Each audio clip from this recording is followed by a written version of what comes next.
Hello dear learners, how are you? Hope you are very well. आज हम चर्चा करने वाले हैं क्लास 12th इंग्लिश से जो पोएट्री एक्सट्रैक्ट आते हैं एग्जाम में उनके बारे में। आइए तो करते हैं उनकी शुरुआत। यहाँ पर हम देख सकते हैं एक्सट्रैक्ट फ्रॉम पोएट्री फ्लेमिंगो और 2024 यानी कि 2024 की एग्जाम के नज़रिए से ये बहुत ही महत्वपूर्ण होने वाला वीडियो है।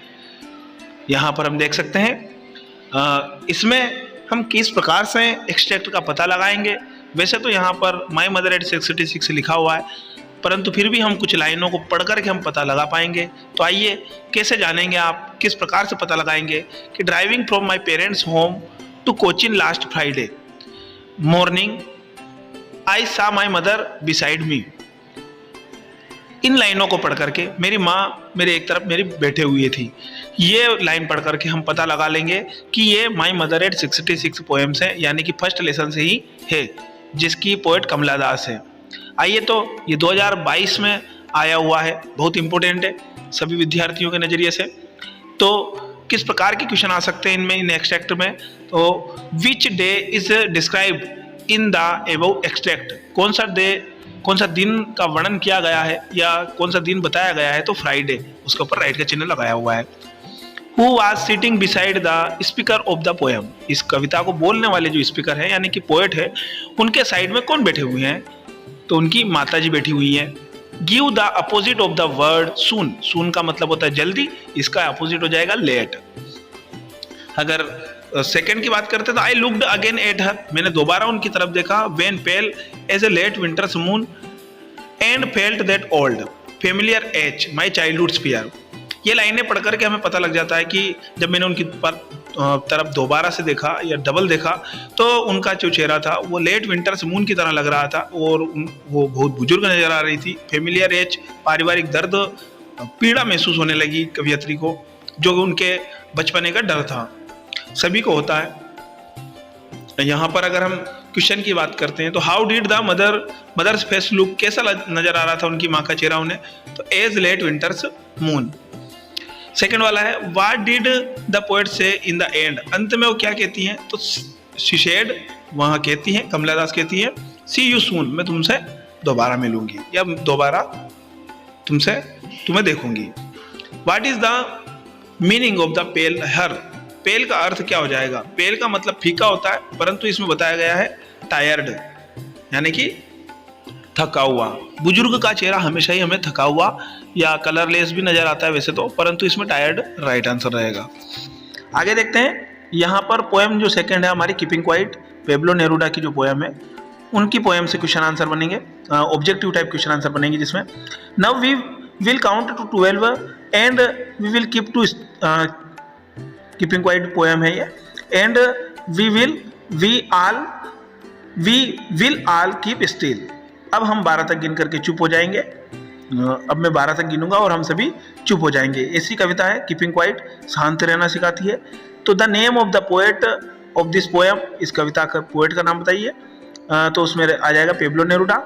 What does the poet mean bye still, क्या करना चाहते हैं? स्टिल से मतलब होता है स्थिर, और इसका हो जाएगा क्वाइट यानी कि चुप, और स्टिल का मतलब भी चुप ही होता है यूँ तो। What does the poet mean bye let's not speak in any language, कोई भी भाषा ना बोले, इससे कवि का क्या मतलब है? तो कीप क्वाइट, तो हम चुप हो जाएं, ये चाहते हैं कवि, ये बात चाहते हैं हमारे पोएट। अब करते हैं आगे अगले की शुरुआत। इसमें those who prepare green wars, वे लोग जो तैयारी करते हैं जंगलों की कटाई की या हरित युद्ध करते हैं। वार्स विद गैस, ये भी कीपिंग क्वाइट का ही है, तो हम इसको पता लगा लेंगे ऐसे। वार्स विद फायर, ऐसे इन लाइनों को पढ़ करके हम पता लगा सकते हैं। इसमें किस प्रकार के ऑप्शन आ सकते हैं? तो what does the poet hint by saying victory with no survivors, victory with no survivors का अर्थ हो जाएगा कि उस विजय का, उस जीत का क्या करेंगे जब कोई बचेगा ही नहीं? तो इसका आंसर चला जाएगा आयरनी की तरफ। क्या बताना चाहते हैं वो हिंट बाय सेइंग, ये बात कह करके? तो आयरनी बताना चाहते हैं। आगे देखिए, the tone of the poet in the extract is, कैसी टोन है उनकी?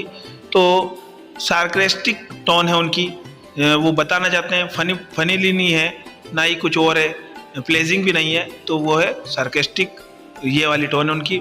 The expression no survivor means, मतलब नो सर्वाइवर का अर्थ क्या होगा इस बात से, उन्हें क्या बताया, तो नो लाइफ, कोई जीवन ही नहीं बचेगा, इसका अर्थ ये निकलेगा। अगर अगली बात करते हैं, अगली पोएम की बात करते हैं, तो ए थिंक ऑफ ब्यूटी। ये पोएम बहुत ही इजी और बहुत ही अच्छी पोएम है। A thing of beauty is a joy for ever, एक सौंदर्य की वस्तु हमें हमेशा के लिए आनंद देती है। It's loveliness increases it will never pass into nothingness, और उसकी सुंदरता हमेशा बढ़ती रहती है और वो कभी भी शून्यता की ओर नहीं जाती। इन लाइनों को पढ़कर के हम पता लगा लेंगे कि ये थिंक ऑफ ब्यूटी है, जिनके पोएट है जॉन केट्स, और बहुत ही अच्छी कविता है ये वैसे। आइए तो इसके ऑप्शन देखते हैं, इसके ऑब्जेक्ट देखते हैं। The poet refers loveliness to whom, किसके लिए बताया गया है, लवलीनेस किनके लिए बताया, तो ब्यूटी के लिए बताया गया है। What is the Joy for ever, क्या है जो हमें हमेशा आनंद देती है, तो थिंक ऑफ ब्यूटी, एक सौंदर्य की वस्तु या एक सौंदर्य की बात हमें हमेशा ही आनंद दे सकती है। What refers to बोवर, बोवर से क्या दिखाना चाहते हैं वो, तो shelter under the shades of trees, यानी कि पेड़ों की छाया में जो आश्रय लेते हैं उनको दिखाना चाहते हैं बोवर से। Yes in spite all some shape of beauty moves away the pall, यहाँ से भी हम समझ पाएंगे, जैसे कि अगली लाइन पढ़ेंगे तो हमें पता लग जाएगा थिंक ऑफ ब्यूटी है। From our dark spirits such the sun the moon, ये द सन द मून, इनसे पता लग जाएगा हमें कि द थिंक ऑफ ब्यूटी या थिंक ऑफ ब्यूटी पोएम से ही है ये। आगे हो रहे इसमें, what moves the pall away from our dark spirits, क्या हट जाता है, हम किससे हट जाएगा, ये सारी चीजें हमारे अंदर की कमियां किससे हट जाएगी, दूरियां या बेकार चीजें, डार्क स्पिरिट किससे हटेगी, तो एनी शेप ऑफ ब्यूटी, कोई सौंदर्य की आकृति या सौंदर्य की वस्तु। What does the poet mean by green word, हरी दुनिया से क्या मतलब है उनका, कवि का, तो ग्रीन फॉरेस्ट, हरे जंगलों से है। आगे है, which of the following poetic device has been used in सेडीबून, सेडीबून से क्या डिवाइस उपयोग किया है उन्होंने, क्या बात उपयोग की है, तो इमेजरी यूज की गई है, इमेजरी वर्ड आ जाएगा, उसका राइट आंसर वो रहेगा। ए रोड साइड स्टैंड, जो कि रॉबर्ट फ्रॉस्ट की पोएम है और रॉबर्ट फ्रॉस्ट इसके पोएट है। The little old house was out with a little new shed in front at the edge of the road where the traffic sped, हम जान सकते हैं एक छोटे से पुराने छोटे घर के सामने एक नया छप्पर लगा हुआ था, उसके सामने सड़क निकली हुई थी और वहां पर बहुत ज्यादा स्पीड में ट्रैफिक था। Name of the poet of this poem, तो इसमें आ जाएगा रॉबर्ट फ्रॉस्ट, जो कि राइट आंसर है। The new little shade refers to, किसको बताया गया है, तो रोड साइड स्टैंड को बताया गया है, दुकान को बताया गया है। Meaning of the word pathetically is, pathetically का क्या अर्थ बताया जाता है, तो इसका आ जाएगा पीटी, पीटी मतलब मासूम या दयनीय स्थिति वाला, ऐसा बता सकते हैं। बी वाले ऑप्शन की बात करते हैं इसमें, तो sometimes I feel my self I can hardly bear the thousands of so much childish longing is when, यहाँ पर बचकानी लालसा की बात हो रही है, तो ये भी रोड साइड स्टैंड में ही होती है, इससे भी हम पता लगा लेंगे। The lurks near the poem window, open window, तो इसका हो जाएगा सैडनेस, इसका सही उत्तर रहेगा sadness. The word sound has been use for, तो स्टॉपिंग कार के लिए साउंड उपयोग किया गया है। What does the poet hardly bear, कैसा महसूस करते हैं वो, कैसा होता है उन्हें महसूस होता है, तो चाइल्डिश लॉन्गिंग जैसा महसूस होता है उन्हें, ये हम जान सकते हैं।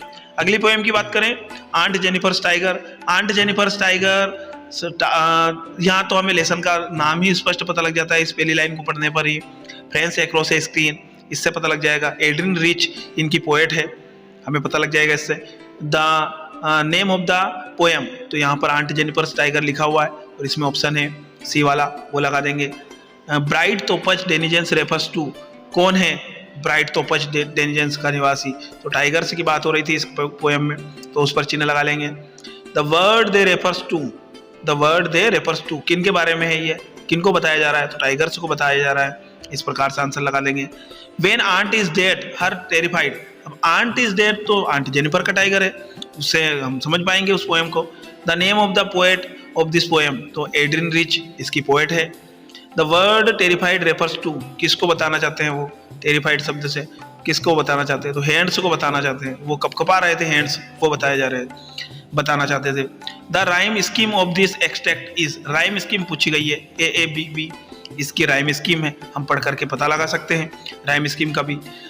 इस प्रकार के यही एक्सट्रैक्ट जो पोएम्स आने वाले हैं आपके 12th क्लास में, आने वाले एग्जाम में भी या बोर्ड क्लास में आप इसकी तैयारी कर सकते हैं। पिछले साल जो 2023 में आया था वो हम देख सकते हैं, यहीं पर जो आया था वो भी इम्पोर्टेंट है। 22 का सबसे पहले नंबर पर ऑप्शन आया वो था, ये 2023 में आया था ये, yes I spite of all, ये थिंक ऑफ ब्यूटी पोएम्स हैं ये। तो आप इसकी अच्छे से तैयारी करें। होप आप सभी को ये वीडियो पसंद आएगा और आपको यह आने वाली परीक्षा की तैयारी में ये मदद देगा। Thank you for watching. Share करें, सब्सक्राइब करें और अपने मित्रों तक भी पहुँचाएँ।